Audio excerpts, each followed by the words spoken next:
Pelaku utama pembunuhan warga Aceh Selatan yang jenazahnya ditemukan di semak-semak di Desa Siurai-Urai, Kecamatan Klut Tengah berhasil ditangkap polisi.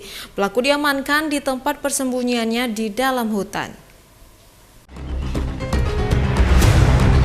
Setelah sebelumnya berhasil melarikan diri, akhirnya pelaku utama pembunuhan warga Aceh Selatan berinisial MN alias Agam 22 tahun berhasil ditangkap Satreskrim Polres Aceh Selatan. Di tempat persembunyian di kawasan Gunung Panton Punti, Desa Simpang 2, Kecamatan Klut Tengah, Kabupaten Aceh Selatan. Berdasarkan penyelidikan, motif pelaku menghabiskan nyawa korban diduga akibat utang piutang. Akibat perbuatannya, pelaku dikenakan pasal 338 Junto 340 KUHP.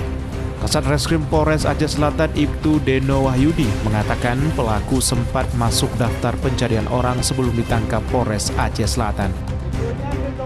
Nasir tersebut adalah DPO terkait pembunuhan di Desa Siurai-Urai terhadap korban saudara M. Iqbal. Pasal yang kita peruntukan tersangka yaitu pasal 338 Junto 340 KUHP. Saat ini pelaku mendekam di Mapolres Aceh Selatan guna mempertanggungjawabkan perbuatannya. Dari Kabupaten Aceh Selatan, Idar Ivan Ayus melaporkan.